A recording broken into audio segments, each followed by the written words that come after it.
Residence degli Ulivi, l'incanto della natura per chi vive in città. Telefono 0962 96 4192 348 01 17 609.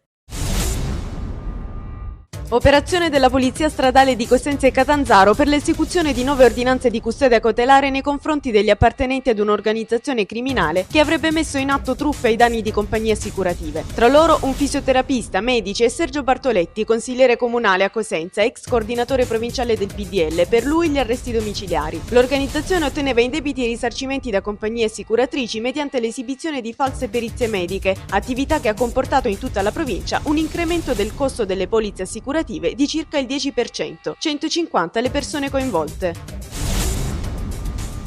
È in corso da stamani l'evacuazione in massa di tutti gli abitanti di Maierato, paese di circa 2000 abitanti nel Vibonese, dove ieri un vasto movimento franoso ha portato via un costone di 500 metri che sovrasta la vallata Draga. La decisione è stata presa a scopo precauzionale dal sindaco Rizzo. Si è reso quindi necessario il censimento della popolazione da parte della Croce Rossa. Trasferite già 100 persone presso la scuola di polizia di Vibo Valentia, dove sono pronti altri 100 posti letto. Altri 600 posti letto si stanno allestendo in diversi punti della città.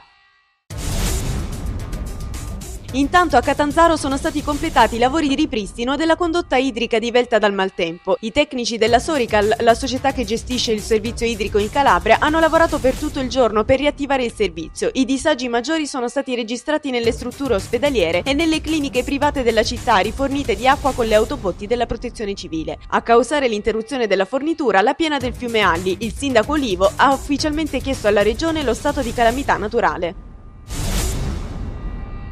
Sono iniziate ieri le audizioni della Commissione parlamentare antimafia giunta a Reggio Calabria per far luce sugli inquietanti episodi verificatisi in questi mesi. Oggi saranno sentiti i procuratori di Landro, Pignatone e Lombardo. L'intento della commissione, guidata da Beppe Pisanu, è capire anche cosa è realmente successo a Rosarno. Per tale ragione è stato sentito anche il prefetto Angelo Malandrino. Per il futuro invece l'impegno sarà indirizzato anche alla verifica degli eletti in Consiglio regionale.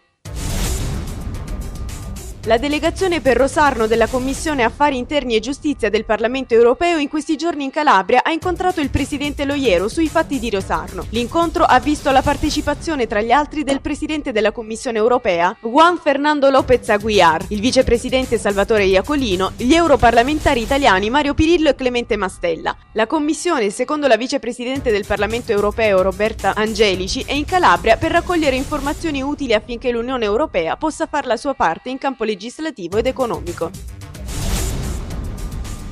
Fare il vice di Loiero? No grazie, siamo incompatibili. E questa la secca risposta del candidato alla presidenza della regione per l'IDV, Pippo Callipo, alla richiesta del governatore dopo la vittoria alle primarie del PD di fare il suo vice. Intanto sono stati resi noti i risultati definitivi delle stesse primarie, che segnano una vittoria, ma non in maniera molto netta, di Loiero, che ha ottenuto il 54,7% rispetto a Beppe Bova, che ha ottenuto un lusinghiero 38,2%.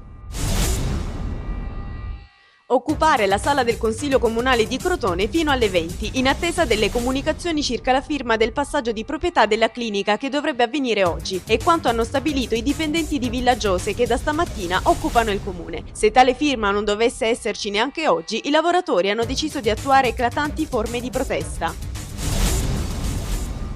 Sono oltre 447 milioni gli euro messi a disposizione dalla Regione per i progetti integrati di sviluppo locale, che verranno divisi tra le 5 province calabresi. I settori di intervento principali saranno mobilità, qualità della vita, valorizzazione dei centri storici, sviluppo dei sistemi turistici locali e distretti agroalimentari e rurali. Ad illustrare gli interventi a Palazzo Alemanni, il governatore Loiero, il direttore dei POR, i presidenti delle province, il sindaco di Cosenza in qualità di presidente regionale dell'ANCI.